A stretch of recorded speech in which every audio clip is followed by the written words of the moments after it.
Hey, the Craig Fahle Show on Deadline Detroit is made possible by Samaritas, which is the state's largest private foster care and adoption agency. But they do a heck of a lot more than that. They've been serving homeless families, persons with disabilities, abused and trafficked women. They're also one of the largest resettlement agencies in the state. They provide market rate and affordable housing for seniors and HUD housing for families. And they also have skilled nursing, memory care, and rehab communities in Grand Rapids, Cadillac, and Saginaw. Samaritas, thanks for their support. Great organization, doing great stuff all around the state. Welcome, everybody, to the week that was on Deadline Detroit. I'm Craig Fahle, and my friend Nancy Derringer is here with me today. Alan Lengel has the day off. He had to go out of town or something like that. He went out of town in a big way. He went to New York City. So we'll be lucky if we get him back. Is it going to be like 110 degrees there? I really don't know. I think so. I was texting with one of my New York friends this morning, and I think that he was not looking forward to the day. So I assume it's going to be pretty bad there. Okay, it's hot. It's miserable. It's not miserable. It's hot. It's July. I mean, and the thing is, though, you look at the news stories today, like how to avoid dying in the heat. And now everything's about heat index and not about, it's like... It's weather terrorism. It feels like temperature. Just tell me what the temperature is. If it's 90, I know it's pretty darn warm outside. I know. It's weather terrorism, and I've complained about this literally for years, especially in the winter. It started with the winter with the wind chill, which is ridiculous. Well, I mean, it's important to know. It's important data to know, but it only applies for how the temperature feels on exposed skin. Well, so if you're not walking around naked, or if you have the sense to put on a hat or a scarf, you should not have a problem with like a serious wind chill. But the heat index thing, that kind of was wind chill's little brother that kind of snuck in along there too. That said, I will say that I stepped outside this morning, and it is truly swampy out there. Well, I normally am a coffee achiever. Yeah, okay, but you're an iced tea I'm an iced tea achiever today. And Starbucks, get the blueberry stuff back in. Come on now. Yeah. Anyway. Apparently they ran out. There was a run on blueberry tea. Happy Friday, dude. Thank you. Lots going on this week. Mm-hmm. We've got to start... Do we have to start there? It's so depressing. No, we don't have to start there. We'll go there later. Let's talk about the big event that's coming to Detroit soon that you are credentialed for. Yes, I am. The Democrats are coming. The Democrats are coming. Two nights. Two nights of Democratic party. Jeez. Democracy in action, people. And so they split it up a little bit differently this time. So you're not going to have all the upper tier candidates, as they call them, on one night, and then a bunch of lower tier people. But so you are going to the first night, I believe. I'm going to the first night. I got Bernie. I got Elizabeth Warren. I got Mayor Pete. I got at least one other notable. And then then all the also rans. Oh, Marianne Williamson. Yep. Not that she's notable. Well, she's probably the weirdest of the also rans. Yeah, but she's going to be the one that's going to be fun to watch. Oh, she is. That's why she's still in the game. Some of her answers have been wonderful so far. And that's why she's still in the game. But the so you got Bernie, Elizabeth Warren, John Delaney from Maryland, Hickenlooper's going to be there from Colorado. Tim Ryan, Steve Bullock from Montana. Yeah. I kind of want to see what he has to say. He's an interesting guy. These guys all kind of Amy Klobuchar. Beto O'Rourke and Beto and Mayor Pete. Yeah. Beto, he's not having a good time. But Beto is a rock and roller, and maybe we can steal him and take him down to like PJ's or the Outer Limits. There you or someplace. Go. He is a punk rocker exactly. too. So Lager House would be the right spot for him. Someplace is having a banger of a show that. Too bad there's not the gold dollar anymore. Yeah, that would be great. A good fit there. That place is long gone. So absolutely it is. But so that's the first night. The second night we've got, of course, Kamala Harris, Joe Biden, the rematch, Michael Bennett.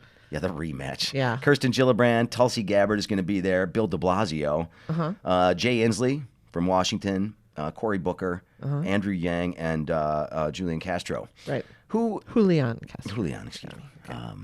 Yes, and he's got a brother too. Right. There. Okay. So, but interestingly enough, I mean, I'm looking at all these.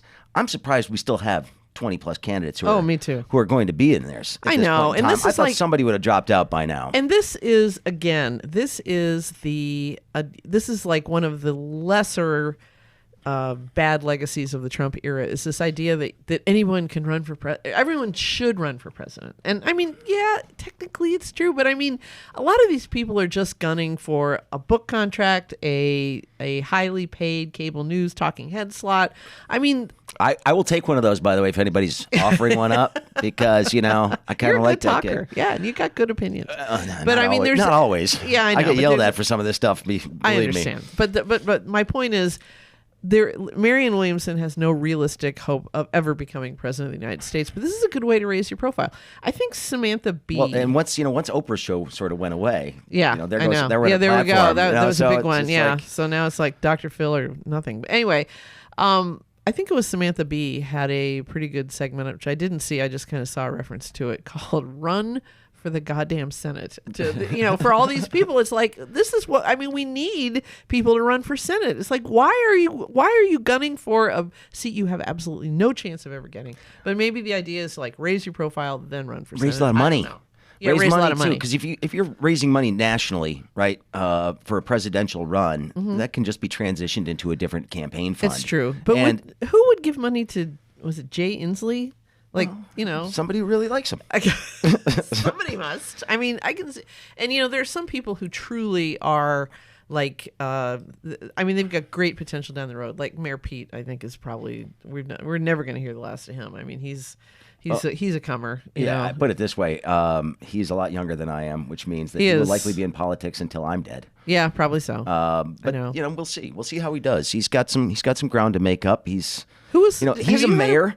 And so mayors, it's a tough job. It is. Everybody blames you for everything. It's truly thankless too. And so, he's just gonna get beat up for whether or not there are certain neighborhoods in his community that are good or not good. And South Bend struggled. I mean, let's be honest. I know. Yeah, that's true. You know Indiana better than I do. South Bend is it's a weird place, but it'll be interesting to see him go. Have you had a president who's younger than you yet? No. No, okay, that's coming for you. That's a big marker of that you're into Doesn't late mean middle I age. wouldn't support somebody who's I know. who's, Barack Obama is a couple years younger than me, and it's kind of like, damn. Well, passing the torch to somebody younger than me is not something that I'm worried about. They're smarter than me, fine. I just want a president who's smarter than me, okay? That's what I really, really want. I don't think I have that right now. And so we'll get into that in just a little bit. But let's stay on the Democrat side for just a little bit, because I thought this story in the Washington Post today was kind of important. Now, Bernie Sanders, his whole campaign mantra has been like, we need to increase the minimum wage. $15 an hour minimum wage. He's been marching with McDonald's workers, stuff like that throughout the campaign and meeting with all these workers.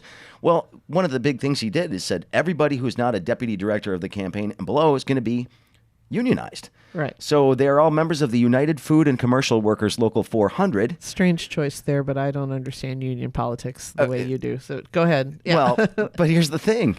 Now all the campaign workers are saying, hey, where's our 15 bucks an hour? Bucks an hour? Yeah, exactly. And so they say they're working 60 hours a week. Their pay is actually more like $12 an hour because they're salaried. Well, I'm like, but you took a salaried position. Yeah. Not an hourly position. When you take a salaried position, that comes with a territory. Salaried positions, everybody likes salaries and benefits, but salaries are, frankly, a way to maximize your work and minimize how much you actually get paid. Yeah. And, absolutely. That's why that first step into management, if you're working your way up in the world, is always so deeply disappointing. Because you find that you're working I don't harder. get to leave at 5 o'clock? You're working harder than ever for usually less money. And nothing I loved more than having that responsibility for a while where I was actually in charge of a bunch of stuff, which is a scary prospect. But the text messages coming in at 4 o'clock in the morning sometimes. Yeah. Oh, I didn't mean for you to answer this now, but hey, since you're up, let's work on this. Great idea, boss. We'll do that. I clocked out, buddy. There is no clocking out when you're salaried. I put my phone on Do Not Disturb. But, so anyway, I thought it was just a little bit ironic that Bernie Sanders, the one who's campaigning for this, is now having labor troubles in his campaign. So enjoy those picket lines, everybody. We'll see if that actually gets solved. I'm not sure it will, but I'd be interested to see if anybody brings that up at the debate, if this sort of picks up some steam. Because like I said, it's just starting to rumble this morning. Do you get the feeling that Bernie, though, is the one to beat? No. No, me neither. I just kind of feel like Bernie has he served a very valuable purpose. He put an awful lot of issues like out front that are now taken for granted. I mean, the stuff back when he was proposing them, it was like, that's crazy talk, Bernie Sanders. But now it's like, they're good ideas. I mean, they're ideas that people are taking seriously now.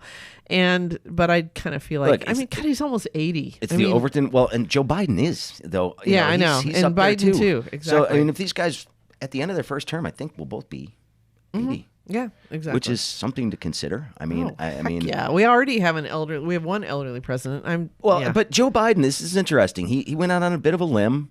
when it comes to health care. Yeah. He's been listening to the pundits that say that the Democrats got to put somebody firmly more in the middle to attract disaffected Republicans out there. Right. And so he, with his health care plan, says he's doubling down on Obamacare. That's not what I think, a lot of the primary voters are really looking for at this point in time. No. They want something better. Yeah. Something better. Yeah. And Obamacare has been half disassembled anyway. So, I mean, we're taking a car that's been stripped and trying to put the parts back on. It's like, nah, it's time for a new car. Well, exactly. And if the healthcare debate, if it is like Joe Biden, right? And the healthcare debate in the general election comes down to, here's what the Democrats are offering you, an expansion of Obamacare, Medicaid expansion, that kind of stuff that actually gets more people insured, versus here's your private health insurance, account. Yeah. Which Republicans come up with something real. A savings account, a tax-free savings account, so I can pay my doctor. Yeah, that's exciting. Yeah, that sounds that's wonderful. Great. Boy, I'm really looking forward to that. Well, at my age doesn't now, cover your deductible. I mean, I almost feel like in the course of my career and my life, I am just clawing my way to the finish line of like formal retirement. And the Medicare buy-in, was it 59? Yeah, 59 Medicare buy-in, I think is a great idea. I think that was a great idea that was originally part of Obamacare, the proposed Obamacare that was killed by Joe Biden. And if you look up, John Lovett from Pod Save America has a great online rant about it that is true to the last syllable. John Lovett? Yeah, well, he's talking about how this would have reduced costs for everybody. It would have gotten more people into reasonably healthy people into Medicare. It would have reduced costs for the younger people that are left in the private sector. I mean, it just would have been a great idea, but Joe Lieberman was not on board. So shocking. Of course, we had to make Joe Lieberman happy. Of course, everybody did. I know, Sleepy Joe. So anyway. Hey, you know what's happening next week? What's happening next week, Craig? Mueller's testimony. Oh, yeah, that's going to be a good 3 hours in the Senate Judiciary or the House Judiciary Committee, which is going to be interesting, and then possibly another 3 hours in the Intelligence for the Intelligence Committee. So 3 hours sounds like it's not a lot of time, actually, especially when you have as many people on those committees as you do. There's 34 members. And and every question takes 10 minutes to ask, and Well, I was like, this is what we were talking about before we came in here. I'm like, I wish both sides would just pick the A team, right? Right. Here's our 5 best people. Let them handle all of it. Right. You probably got some former prosecutors, former, attorneys out there that can really sort of do that sort of thing. And you're not trying to grill him, but you're trying to get him to open up about what he really thinks. Right. And he's going very to be a disciplined. tough nut to crack. Yeah, he's very disciplined, and he has already said it's all in the report. Read the report. I heard somebody today on another radio station that shall remain nameless saying, but the report is 400 pages. And it's like, what?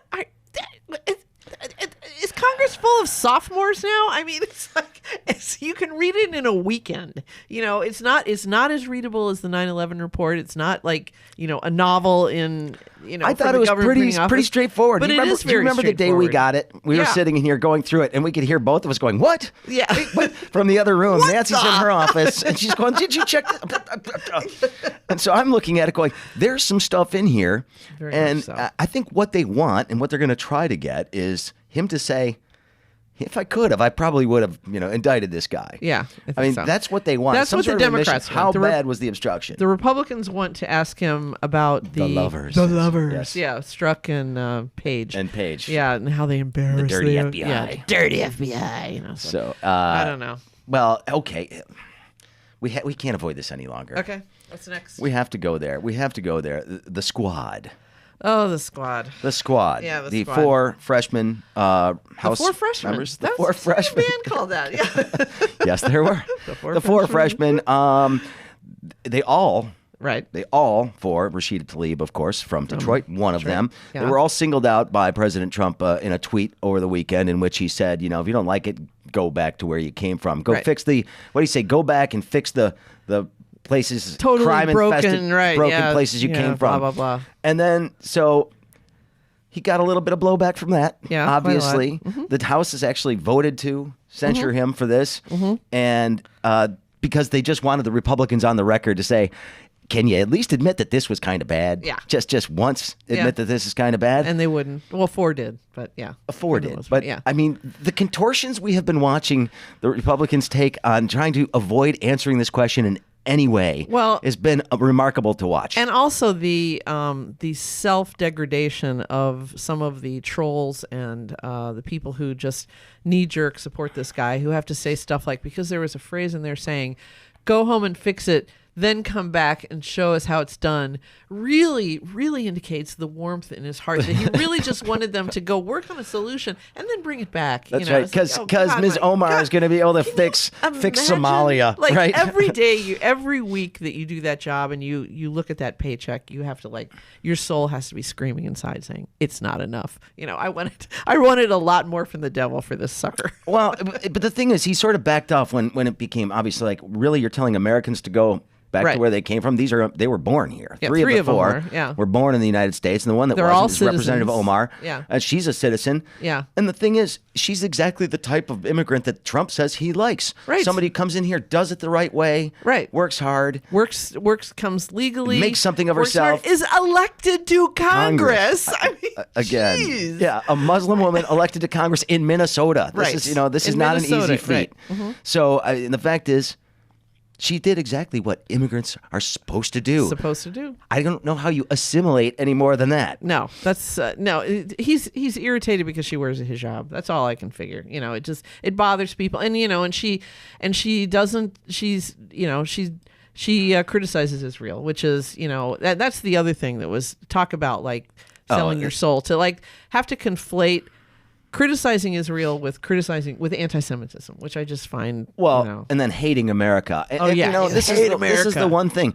If that's the case, if these people think they hate America, then all these Tea Partiers who are out there protesting several years ago, did they hate America? I don't remember them going back. No, I certainly don't remember anybody saying that them criticizing the government or thinking the government needed to do things differently is the same as hating America. Citizenship is not conditional in this country. You don't have to get on the rah-rah train. In fact, we've always held up people who, have... Don't tread on me. If you've got a don't tread on me flag on your house right now, right. and you're saying that these people are un-American, F you. Yeah, petition the government for redress of grievances. I mean, that's right up there. I mean, and we just, and yet we were founded by a revolution. I mean, this country is founded after a revolution. So for this, I mean, it's so disingenuous. And that's why I find it so depressing. And then, of course, all of this was followed by night before last. Oh, yeah. The rally. Yeah, the rally. The rally in North Carolina. And this is the part about it. He really went off on Representative Omar in this rally and was, and then he said,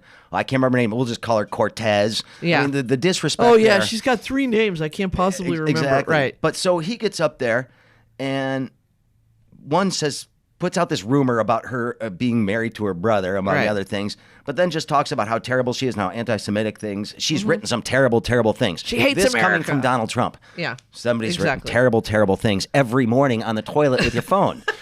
You write terrible things. But so here's the thing, though. Then the chant comes from the audience. I mean, remember, Lock Her Up has now been replaced by Send Her Back. Send Her Back. Send Her Back. Mm-hmm. And he said, I shut that down really fast yesterday. I'm like, there's 13 seconds of him in his Mussolini pose, as I like to call it. Right, exactly. That is what I find so appalling by this, because he said, well, I tried to shut it down. I started talking again very quickly. And as though this thing wasn't on national television, as though everybody with a telephone or a computer can look this up and see that he is a big fat lying liar.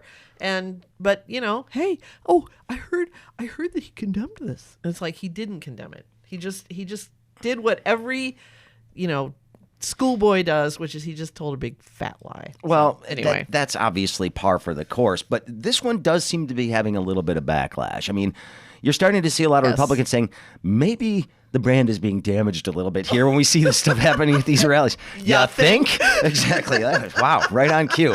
But I'm like, really? It's taken this long for you guys to figure out that some of this stuff is really bad? Because you don't just get to put this away. No. It's not like you put the cork back in the bottle and all the racists just go home. No, they don't. It's Pandora's box. It's open. It's been open. The evil spirits are flying around, and now we all got to live with it. Arguments I've been having over this event whom? with some people on Facebook. Smart, really great idea. Yeah, that's a great idea. But I'm just like, look, you can't even admit that this might just be a little bit racist. No.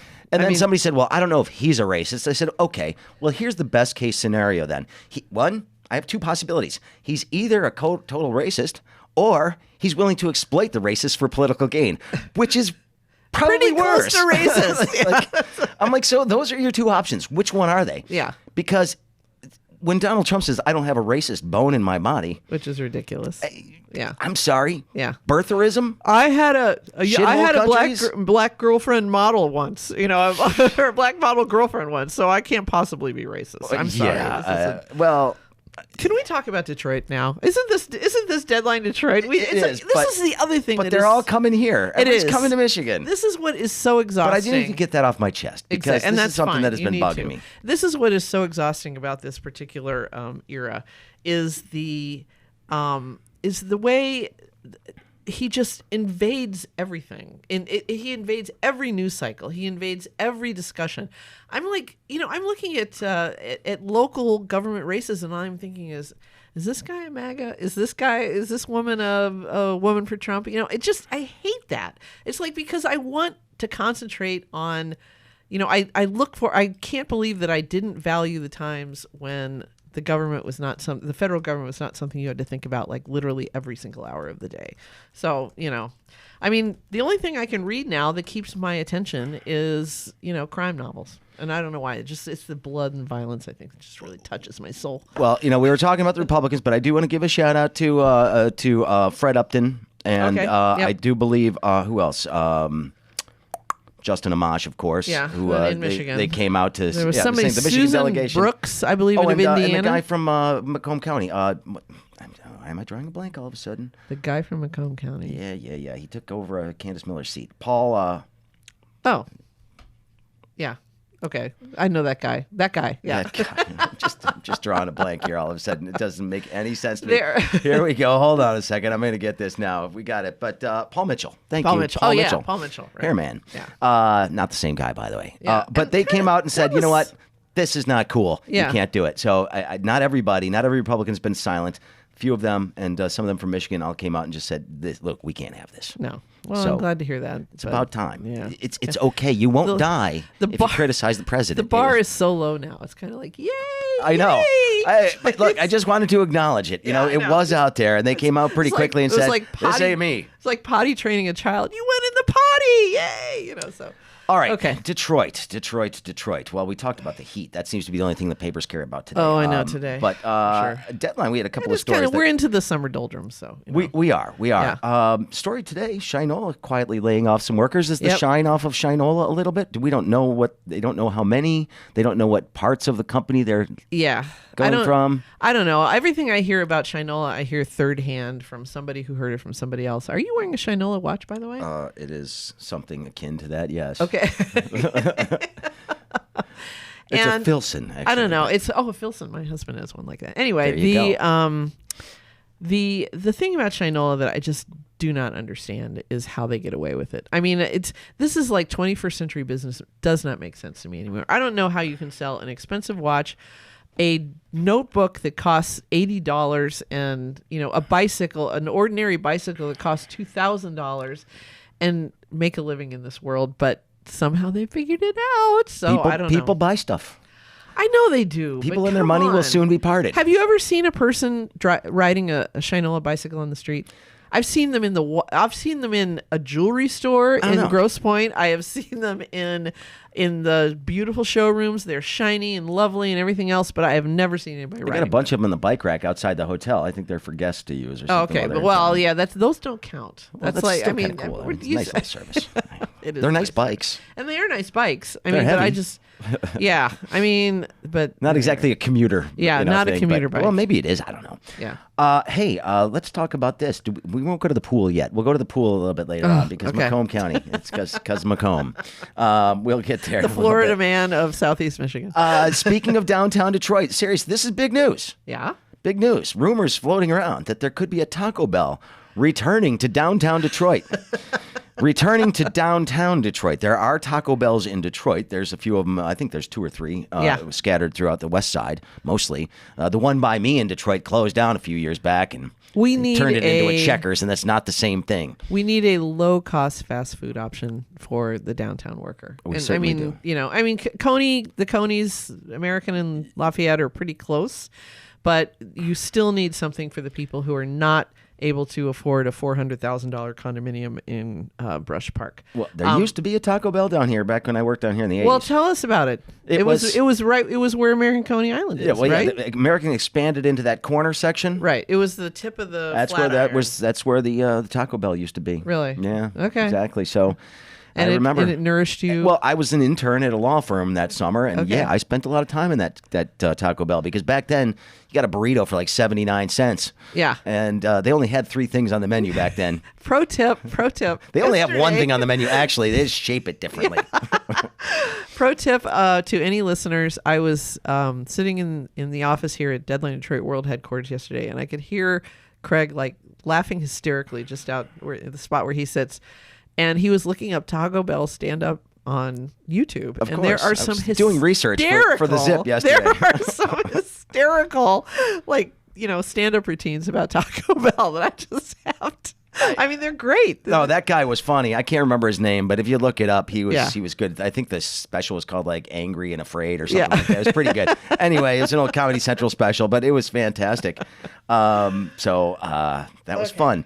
Which other one do we want to do? No charges for the Detroit Police Commissioner, Willie Burton, was taken into custody at that meeting. I know. Of course, they were going to drop the charges, but no, that was such a bad moment for Detroit to have a police commission hearing where you end up arresting a police commissioner, or a police commission meeting rather, where you end up arresting a police commissioner. I mean, it was the optics alone were awful. All he was doing was yelling. I mean, they can't wait that guy out. Come on, or answer his questions. I mean, what is the big deal? Suddenly it's disorderly conduct. Come on. Well, it seems that Mayor Duggan has finally made a statement about this facial recognition technology that exists out there, and Chief Craig has been saying all along, well, we're not going to use it to actively surveil people and all this kind of stuff. Just if there's a crime committed, then we can look at the footage and do this. Right. Mayor basically came out and said the same thing and said, we're not going to do this, because there is a lot of concern over this, because it's not that reliable yet. Well, especially when it comes to people of color. Yeah. Right. Exactly. And can it even be done live with the technology that, say, you would find in a city like Detroit? I mean, I believe that the Chinese and the CIA probably can do it live. I didn't for surveillance, but I didn't know whether we are, quite that well equipped yet. However, I keep thinking I want to write this column about Google Photos, and I turned all my photos over to Google Photos, and it immediately began recognizing people and asking me, who's this guy, who's this woman, who's what's this dog's name? Would you like I got tag people and all that kind of stuff. Oh yeah, and they automatically, that's a Facebook thing. Yeah. Well, yeah, so it's like it's picked out every picture, and they know which one's my kid, which all that stuff is on there. So it's really kind of weird. I know. Well, and it found it recognized my kid from toddler years to she's 22 years old now. I mean, it's really weird. It's scary. It's a little scary. Okay, so that's a little scary, but then millions and millions of people willingly gave over all of their photos to this face app company, which apparently some Chinese company. It's a Russian company. A Russian company. Yeah, they're based in St. Petersburg. It's to see what you look like when you get old. I'm like, I already know. I already know what I look like when I get old. Hang in there, people. It will reveal itself very soon. Exactly. And you might not it was funny because I saw a couple people like seriously depressed over this. I'm not going to look like this, am I? Starting to put face cream on and stuff like that. Stop smoking, get a good skincare routine, and get enough sleep. Yeah, and stay out of the sun. Yeah, stay out of the sun. That'll work. Yeah. But I mean, I couldn't believe how many people were doing this, and they were all over Facebook. And I did. Somebody had taken my picture, and I looked at it, and I was like, oh my God, it's Leroy. That was my dad. And I was just like, had he lived another 10 years, I was like, oh my God. I don't need to know what I'm going to look like just like the dude. I know. Jowl, I'm going to have, they were putting some really nice jowls, a nice turkey neck going there. It was pretty sweet. So ladies. I know a special effects makeup artist, and a little known fact about me is that I played a zombie extra in a short film that I wrote, and he did my makeup. He zombified me, and without putting like blood, open wounds or anything like that. It's all it does is take the existing lines on your face, deepen and define them, and that's pretty much what you're going to look like. Add gravity. It's actually pretty true. But all right, we got to go. We got to go to Macomb. See, it's a hot day. It's really hot. We're going to come back to the heat here. And if you live in a nice subdivision somewhere, maybe you have a community pool, and you like to think that you can go to the community pool and splash around and just have a nice, good old time. However, we had a Caddyshack moment. Several of them. they have identified apparently this person who has been relieving oneself in the pool. Pooping in the pool, exactly. And apparently they've been banned for the rest of the season, which I think is kind of not a bad punishment. I suspect there's very little else known about this person. I expect it's probably a person with, say, a mental health problem or something else. I don't understand what would make people want to poop in a pool, in a public swimming pool, but it happens. Usually, I mean, I took lifeguard training a couple years ago. It usually is a little kid, you know, and they call it an AFR, accidental fecal release. And there's separate protocols for, say, the Baby Ruth scenario or the chocolate milk scenario. But the best anecdote I took out of that one was in the Grosse Pointe community where I took this training. The pool director informed us that there had been a particularly troublesome lifeguard a few years back. Some spoiled brat, Grosse Pointe kid who wanted the afternoon off and couldn't get the afternoon off, and deliberately fouled the pool in just that way so that they would have to shut down and he could go. All right, okay. Some people are just beyond help. Well, remember he's probably on the Supreme Court the guy in New Jersey, though. The guy in New Jersey who was the principal at the one school, was going to the rival school on the track all the time. What is it with And then people? there was this other woman in California that was, doing the same thing on a park bench that she jogged through every day. And they caught her. So it's some sort of condition. Wow. I don't know. I guess it is. Yeah. Anyway, like hoarding. Hopefully, you'll get your pool back, Macomb County, pretty soon. I think it's going to be. It generally takes, if it's a Baby Ruth scenario, is a few hours to shock the pool and bring it back so that everyone can enjoy it again. And my guess is there's probably people swimming in it even as we speak. Yeah, because it's a terrible day. It is. It's not a terrible day. It's a summer day in Detroit. It's a particularly awful. But seriously, it is pretty hot. If you've got some place to go that's cool, and if you know somebody that doesn't have air conditioning, a relative maybe, older relative in particular, just check on them. It's not the heat; it is the humidity today. It really is. It is a swamp out there right now. Well, yeah. None of this dry heat nonsense. I've done Arizona in June before, and this is much worse. So. Well, we will get through it. It's nice and air-conditioned in our lovely Deadline Detroit studios. In mind that in 6 months we will all be wearing our parkas and bitching about that. So that's our right. That's our birthright. All right, Nancy Derringer, thank you very much. I appreciate it. Thanks to Michael Lucido for engineering our broadcast today. Thanks to all of you for watching or perhaps listening to this today. We do this every Friday. The week that was here on Deadline Detroit. Don't forget, you can shoot me an email. It's thecraigfawleyshow@gmail.com. You can also send me a message right here on Facebook, on either my page or the show page. I'm on Twitter, Snapchat. You're everywhere. Well, you have to be these days, I know, which just basically means I have zero privacy, but that's all right. Have a great weekend, everybody. Survive the heat, and if you've got a pool somewhere or a lake that you can jump in, go jump in the lake. All right. Take it easy, everybody. Bye. Hey, the Craig Fahle Show on Deadline Detroit is made possible by Samaritas, which is the state's largest private foster care and adoption agency. But they do a heck of a lot more than that. They've been serving homeless families, persons with disabilities, abused and trafficked women. They're also one of the largest resettlement agencies in the state. They provide market rate and affordable housing for seniors and HUD housing for families. And they also have skilled nursing, memory care, and rehab communities in Grand Rapids, Cadillac, and Saginaw. Samaritas, thanks for their support. Great organization doing great stuff all around the state.